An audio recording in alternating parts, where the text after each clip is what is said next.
The world is full of noise, and all too often, that noise attempts to drown out the message of hope that moms so desperately need to hear. It is our calling to help you reach this level of freedom, to understand who you were created to be, and to walk fully in your purpose. From daily routines to slaying giants, we're going to talk about things that matter, help you find a balance that works for you, and tackle mindsets that hold you back. We craft each episode to speak to a specific challenge in motherhood, leaving you feeling inspired and equipped with tools to make changes that will propel you on the path to your calling. We are about purpose, identity, and freedom. I'm Dr. Baylis. And I'm Jackie Bailey, and this is Point of Decision. Well, hello. I am so excited to introduce Dr. Patty Caldera, Christian trauma recovery specialist, specializing in PTSD. She's been doing this for about 14 years. She is a brain nerd, an animal lover, and a mother of grown children with ADHD and autism. I'm so excited that you're going to get to hear her story today and take away some nuggets that are going to help you deal with things like fear and anxiety. So welcome, Dr. Patty. Oh, thanks for having me, Leslie. I'm so excited to be here. Awesome. Dr. Patty, can you just tell us a little bit about fear and anxiety and how it affects the body? Sure. So everybody comes to the point where they recognize fear and or anxiety. The humans have, especially people speaking English, call it anxiety, but it's just a big fat word for fear. Fear is a natural response to a dangerous situation. God programmed our brains to have fear to actually be able to survive a death-threatening situation. So I wouldn't want to completely turn fear off for someone. Fear is literally there to help us survive. So the fear and anxiety will affect your brain differently. It affects different parts of the brain depending on how long the program of fear and anxiety runs in a person's brain. People who have panic disorder have it running 24 hours a day, 7 days a week. Right. So we wouldn't want to completely get rid of fear because if a car was coming by and we weren't to step out in traffic, that fear keeps us from doing that. Correct. Helps us run away from the saber-toothed tiger, helps us run away from someone chasing us with a deadly weapon, helps us, run away from the tornado. So God put it there for a purpose. Every animal on the planet has it, and it's designed to help us survive. Exactly. So what happens when that fear response gets out of whack? We just start fearing everything. Because like as moms, we have this baby, all of a sudden, this whole nother world of fear enters in. And we start, oh my gosh, is the baby breathing? We look at the child and our minds run wild. Why does that happen? Because the mother's brain is hardwired to protect that baby at all costs. And it brings up scenarios so that she can be prepared in any given situation. In fact, once a woman has a baby, her mind will stay on 24 hours a day, 7 days a week, even when she's sleeping, listening for danger that could harm her baby. That's why new mothers don't get much sleep. They seem to be tired even though they got to sleep, but their brain is still active because they're scanning the environment for dangerous sounds. And as a mom of a 2-month-old, I am there. Yeah. Totally there. Luckily, we've got those monitors these days when they're in the other room, but previously they were in bed with us, and even if they were to just barely move, the mother would be awake because she's scanning the environment to protect the baby. That makes so much sense. All right, Dr. Patty, there's these acronyms for fear that are out there. So what do most therapists use when talking about fear? The most common one is F, forget, E, everything, A, and R, run. So forget everything and run. That's the most primary one that therapists use. And then marketers out there like to use the acronym false evidence appearing real. Right. But when I'm working with folks, I want to help them understand that we can make it a positive thing since it is designed for survival, that it's actually face everything and ride. I love that. One of the best things that I know how to use is the fact that facts actually dispel fear. when we look at scientific facts, like the fact that your brain has 300 trillion neural networks. That's more connections, more networks in your brain than there are stars that humans have counted in the universe. That's unbelievable. Right? It's so much power in our skulls that God designed. In fact, your brain is so fast at processing information. It processes about 400 billion bits of information per second. Wow. Knowing that God provided us with all this power inside our skull is really quite humbling. But it also helps us understand why sometimes our brains kind of glitch and our emotions get out of control because there's so much power, but we haven't really learned how to use it all yet. Exactly. I took your class to learn the anointed emotional processing, and we learned so much about how the brain works and why it glitches and why we respond to fear the way that we do. I think that you had likened it to a hammer versus an iPhone and throwing it down the stairs. Yeah, if we think about a hammer, it's really simple and functional. If we throw it down the stairs, we could probably go down the stairs, pick it up, and start using it again for the purpose it was made. But if we have an iPhone and we throw that down the stairs, something that's fragile yet very, very powerful, what happens? It breaks. Right. It breaks, it no longer works, or it has glitches where it doesn't operate proper. And because it has glitches, then we have to take it to get it repaired or updated. So I liken the mind to the iPhone. When we're having a emotion that absolutely is problematic for us, then that's a glitch in the programming. So you're kind of like the iPhone doctor for our brain. Exactly. So at what point does fear really become anxiety? And what's the difference between fear and anxiety? Anxiety is just a bigger, fatter word. Psychologists out there like to make things more complicated. When I was in school, I noticed that when I was becoming a therapist, the more people had problems, the more people tried to use bigger, longer words to explain it and make it more complicated and more difficult to understand.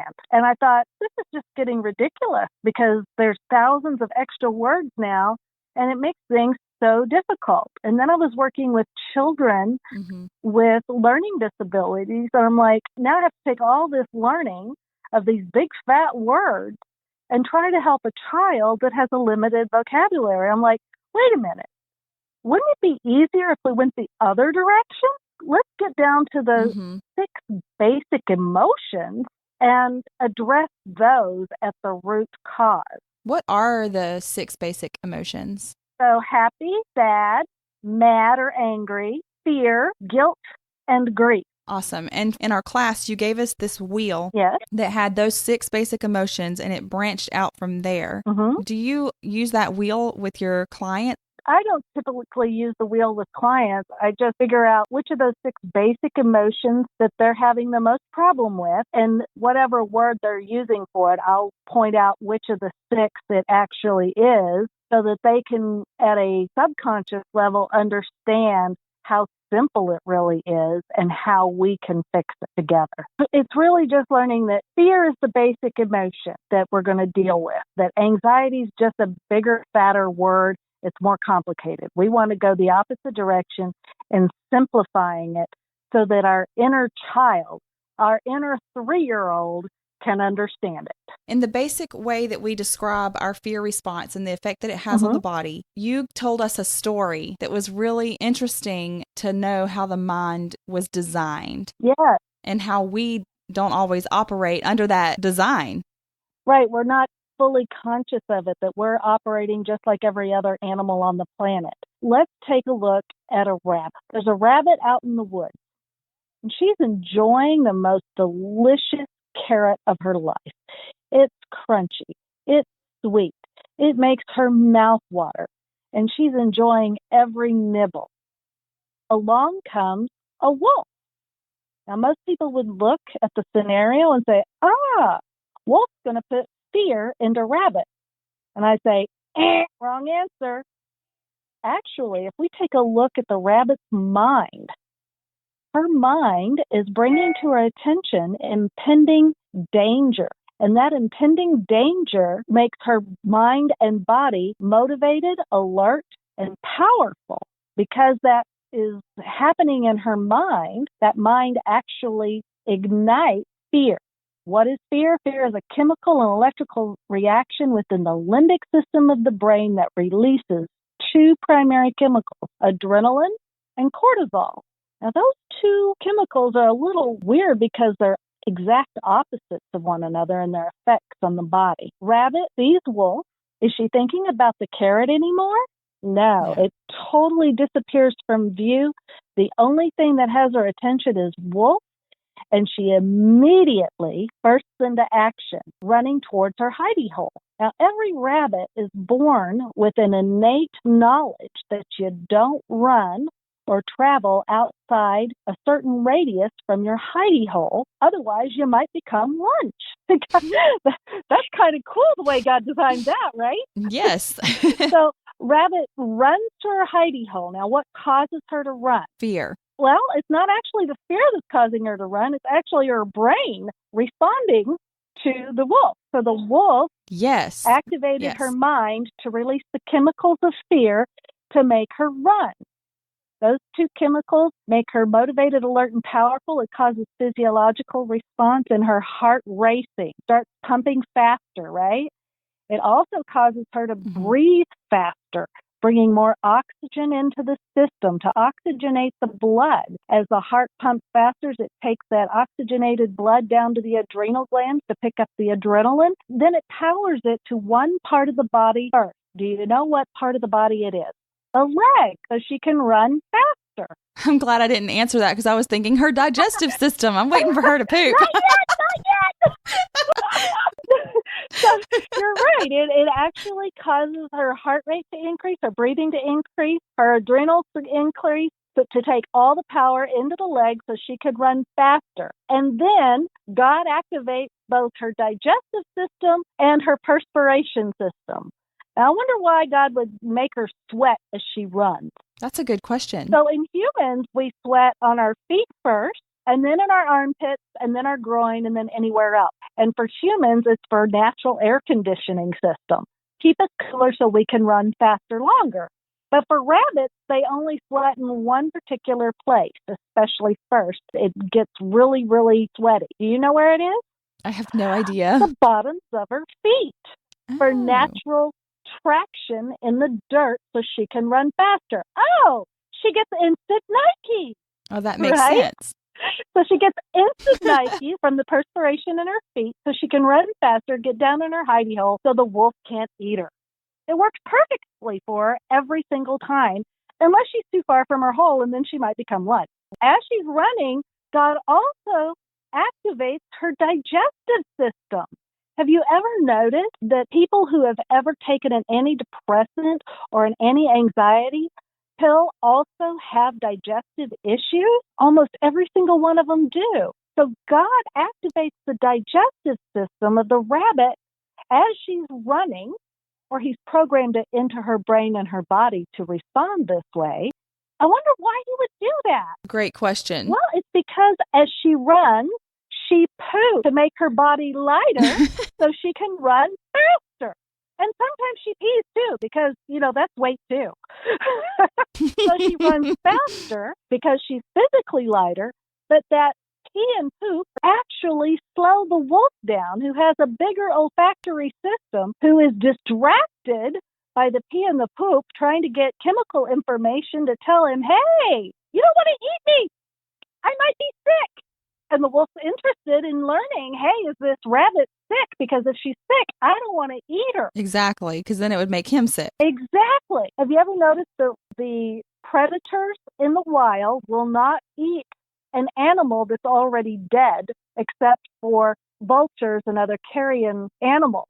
Predators that kill other animals won't eat animals that are already dead because they know that there may be something wrong with them and they don't want to get sick.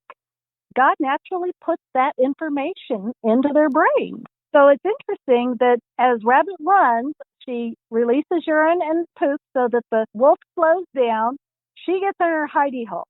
The second she's in the bottom of her hidey hole, which, by the way, she's dug in really windy fashion down deep into the earth, as soon as she gets in the bottom of the hidey hole, is she sitting there thinking, oh my God, he's going to get me. Oh my God, he's going to get me. Oh my God, he's going to get me. No. No. What does she do? She gets down there and she rests. Exactly. She says, man, what a rush. Man, I'm tired. I'm taking a nap. And she goes to sleep. And we could learn from Rabbit. As humans, so often just stew over what just terrified us, right? And let it get to us, and we think about it and we think about it. It starts looping for humans, but it works perfectly for Rabbit. For Rabbit, it's on when it's needed and off when it's not. So for humans, does it work differently? What's the difference between the rabbit and the human that we don't respond to the end of that stress response as well as Rabbit does? Ooh, isn't that an interesting question? So what typically happens is a child will be taught this thing called caution, and the parents will review the same thing over and over and over, telling them not to do it. That causes this cingulate gyrus in their brain, our gear shifter, to loop on something, to try to learn something. But the problem is with some folks is it gets stuck in the on position and never turns off. But for Rabbit, it's totally on when it's needed, off when it's not. For humans, it's a learned response to continually review even when we've already survived. So when we're looking at the process of the brain, the brain of the rabbit's a little bit different than the human's brain too, with the prefrontal cortex is different, isn't it? Do they have a prefrontal cortex? They do, but it's much tinier.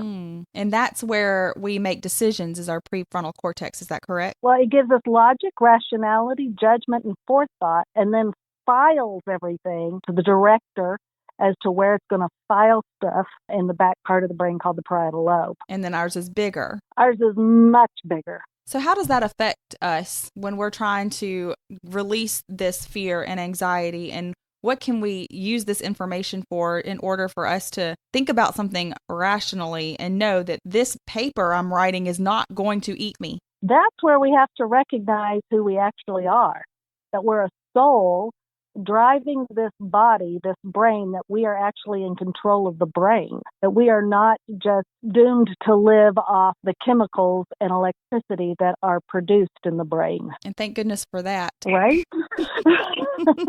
So in our journey in life, it's our assignment to learn how to manage our emotions, which are literally electrical and chemical activity in our brain, to be able to notice when it's occurring, evaluate if the emotion is valuable or not, and then if it's not, how to turn it off or how to lower the response so that it's not problematic for us. Is there anything that we could do to make that happen?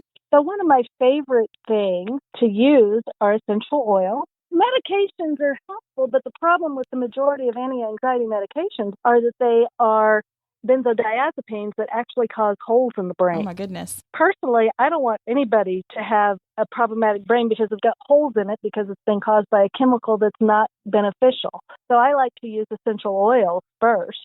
And essential oils are less than 300 atomic mass units. And if they're medicinal quality grade essential oil, they actually pass the blood-brain barrier directly into the limbic system, which is the part of the brain that initiates all our emotions and allows us to evaluate the emotion that we're having. When we apply an essential oil to our wrist and then put our hands together like we're going to pray, we open our thumbs and put the fingers over the bridge of the nose. We can do what I call 4-square breathing. You take a deep breath into the count of 4. You hold it for 4 seconds. You release it for 4 seconds. And then you hold out for 4 seconds, doing 4 rounds of this. So 4 times 4 times 4 times 4, I call it 4-squared breathing. I guess it could technically be called 4-cubed breathing.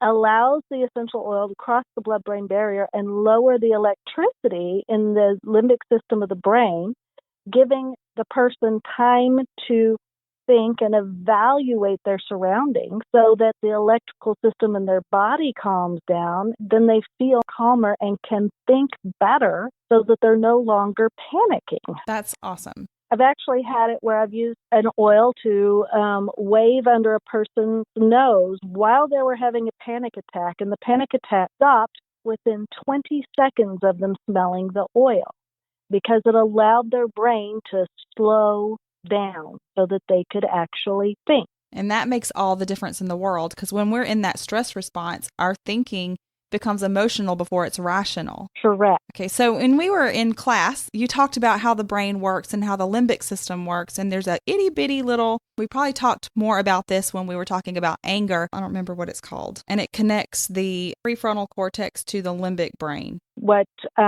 many scientists call the reptilian brain or the subconscious. It's very tiny. It's about the size of a walnut and 2 almonds. And it encompasses several different structures. And that's the part where all our emotions are initiated. But then we have the prefrontal cortex, which is over the top of the brain, over the limbic system. And that's the big part of our brain that's in front. So if you think right behind your forehead, and from your forehead all the way back to the part of your ears, that's called the prefrontal cortex. So that's really big, right? Yes. It's many times larger than a walnut and 2 almonds. And that's the part of the brain that is responsible for logic, rationality, judgment, and forethought.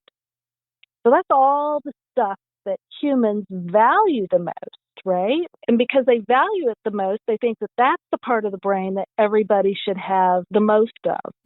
But in actuality, that little limbic system in the middle of the brain is the part of the brain that actually governs 98% of our life. That's a lot. The prefrontal cortex only governs 2%.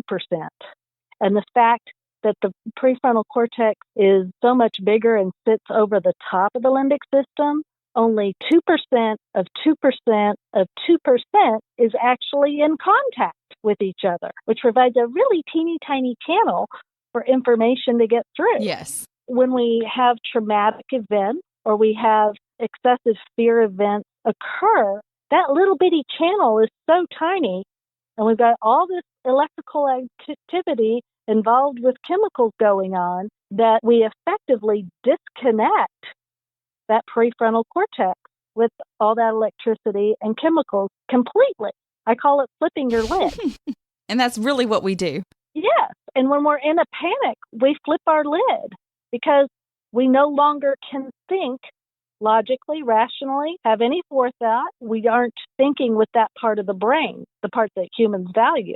We're then thinking only on emotion. Emotions are chemical and electrically ignited in the limbic system, which is so much smaller.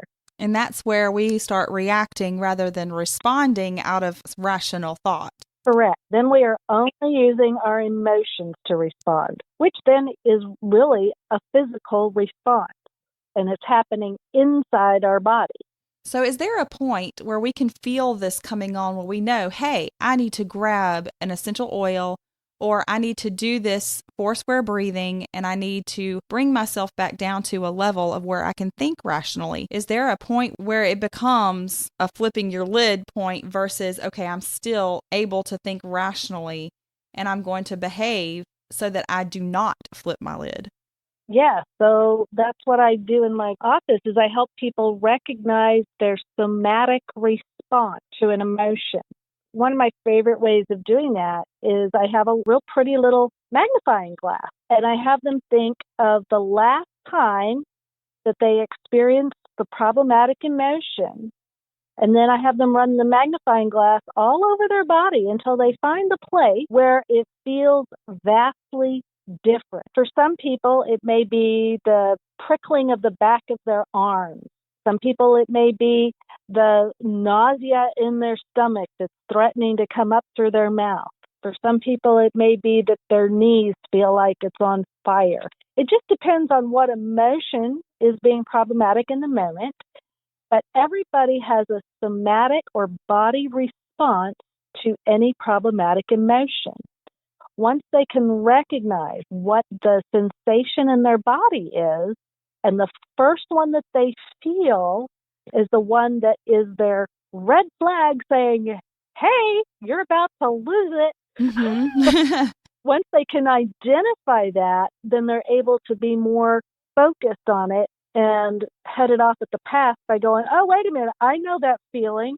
I know that response. It's time to get my essential oil. Or it's time for me to go in the other room and take deep breaths. Or it's time for me to, you know what? I'm going to make an appointment with you to talk about this another time. So that they keep their wits about them and not throw it all out the window. Right. So this is the point where we can say, I'm going to do something about the way that I'm feeling so that I don't flip my lid and I don't make poor decisions in fear or anger. Correct. Well, that's awesome. I think that sometimes when we think about the spiritual aspect of fear and the way that we behave and our thoughts and the way the brain works, this makes so much sense thinking about how we're supposed to take our thoughts captive to the obedience of Christ, because it gives us that place to hold on to says, okay, that thought could not have been good for me. So you take that thought and you say, I need to bring it back down to a level that I can process this thought, grab my oil, take a deep breath, say a prayer, and then respond differently than we would have if we had just continued with our fear and stress response. Yeah. One of the things that I noticed after having my infant, Zion, is all of a sudden my thoughts were flooded with fear. All of a sudden I would be thinking, what if my car got in an accident and then I was no longer going to be available to my children? Mm-hmm. There were a million thoughts that were flooding my mind that were causing fear responses in my body. And I had to say, stop. This is not a rational thing. There is not going to be a car come through my yard and take me out. But so when my children were born, we get on the boat to go for a nice boat ride. And all of a sudden my thoughts go to, what if we're going too fast and we hit a bump and we all fly out of the boat and then the boat runs over us and then we're gone? I mean, it's the most irrational fear thoughts. And that's when I know it's a spirit. Then there's a spirit of fear that evokes these thoughts in our mind that we hold on to and say, that must be something that's real. And then it causes that fear response in our bodies when it wasn't even a real scenario.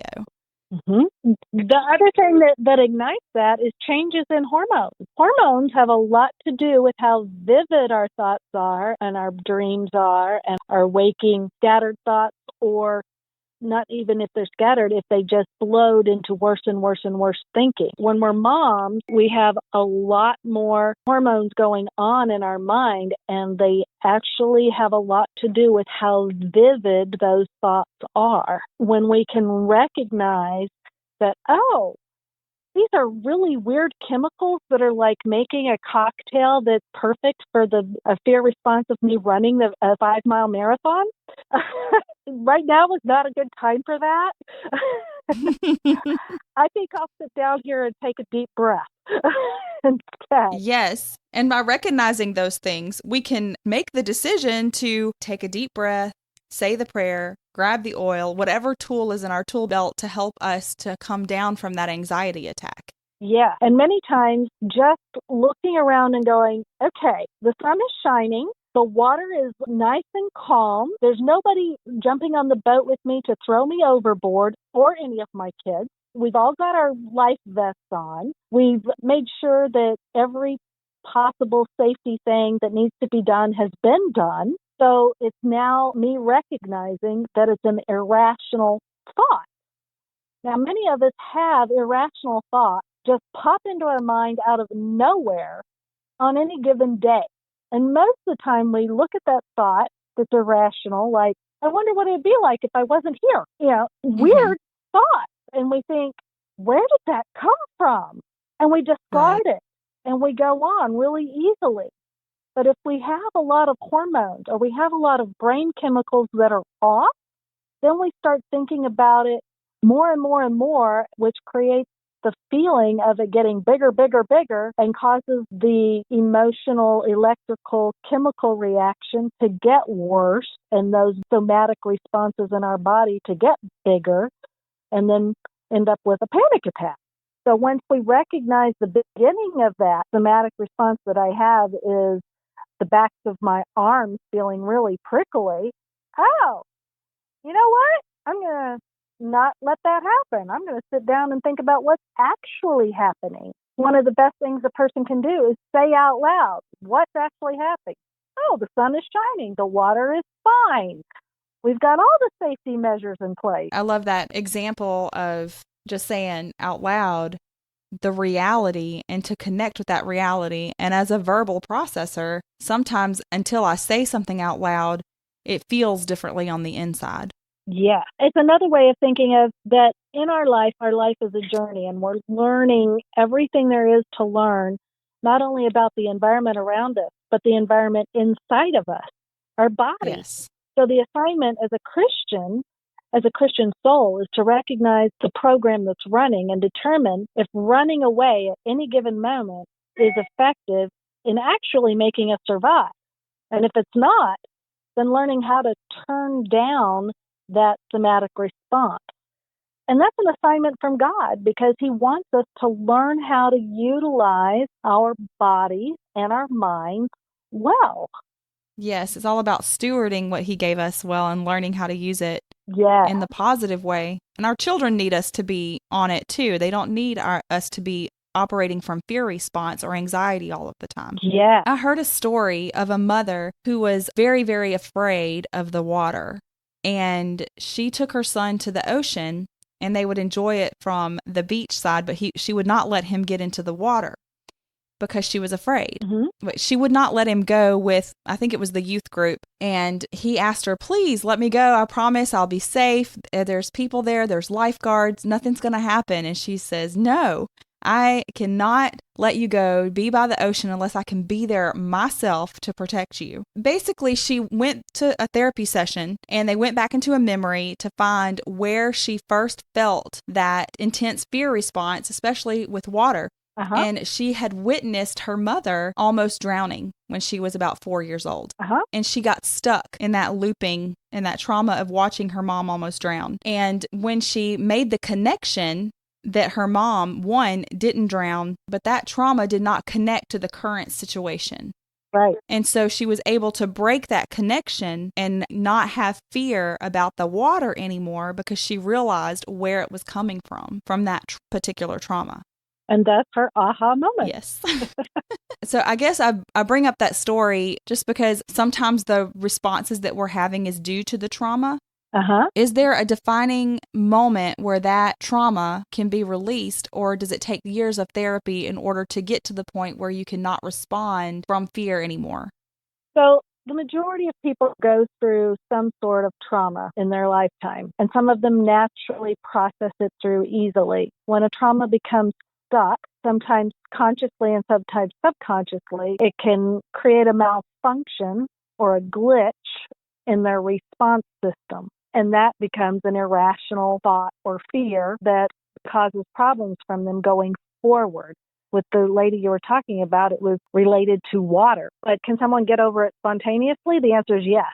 Does it always happen that way? No. If somebody is continually having problems with a particular event, or even if they even haven't identified the event, then they can effectively step through it and gain control over it themselves with a session with RRT or AEP or someone like yourself who is spiritually walking through something with someone so that they recognize where it comes from and what is the most beneficial way to view it so that their mind is not continually responding to it in a negative way. That makes perfect sense. So it can be spontaneously healed, but most likely we need to learn some way of processing in order to release that and realize it's coming from a trauma so that we can then recognize it and respond differently. Yes, if it's not spontaneously healing either in the moment or within a few weeks after the problem, then they're going to need another human being to help them with it. As always, God can spontaneously heal anybody from anything, but He's also given us the benefit of healers and helpers in identifying and mastering problems. I love that. I love that because we are the body and we are meant to do things in community. So when we try to heal alone, whether it's physical, emotional, or spiritual, sometimes we get there and sometimes we don't because we are meant to come together as a community. Yeah. I love that. there is hope out there for someone suffering with a traumatic response or an anxiety and fear response that's been on overdrive. With people who have been trained in AEP or RRT or emotional release are all different modalities that are available to help them get through it in a quicker fashion than just suffering alone or picking up a chemical that can potentially damage their brain. Yes. Okay. So AEP is Amplified Emotional Processing, and RRT, what does RRT stand for? Rapid Resolution Therapy by Dr. John Conley. Rapid Resolution Therapy. RRT is a psychotherapeutic process developed by Dr. John Conley that does not have any spiritual connections in it. AEP is Amplified Emotional Processing that utilizes the same type of stories and communications with the brain, but also adds in brain education, essential oil use, and prayer. Perfect. The main things that we can take away from this and use it in our lives are... Well, the main point is anxiety is just a big fat word for fear. Fear is hardwired into the brain by God for survival. It's not necessarily all bad, and that we as Christians can learn to recognize it when it's not being beneficial to us. Yes. And that we do have the power to turn it down so it's within acceptable ranges for our benefit. Yes, perfect. Thank you so much, Dr. Patty, for taking the time to explain these things to us and to spend so much time with us and give us tools and strategies that we can use today to start helping us really process our fear and anxiety better, and that we can make better decisions and better responses, and it ultimately makes us better mothers. So where can we go to find more information if we would like to have more? I am just so thrilled that you asked me to be here. And it's my mission to help others feel more calm and in control in their lives as they go through motherhood. So the places that you can find out more are www.amaranth, AMARANTH, counseling.com. So that's amaranthcounseling.com and rapidresolutiontherapy.com. And I will also link to these in the show notes so that if you have questions, you can click on that and it will take you to places where you can get more information. Thank you so much for taking time out of your busy schedule to meet with me and to go over all of these tools and to just spend time with me today. I just really appreciate it. Oh, it's my pleasure. Thank you so much for spending time with us today. Thank you for being brave, for having your mind and heart open to receive what we've shared. We pray that it touches you so deeply that you are transformed from the inside out. If you've loved spending time with us as much as we have with you, we have great news for you. We have a tribe of other moms just like you that are committed to living life to the fullest and are a source of encouragement, support, and love. Go to Point of Decision on Facebook now to join our growing tribe. I'm Dr. Leslie Baylis. And I'm Jackie Bailey. We love you. We're praying for you. And we are looking forward to spending more time with you on Point of Decision.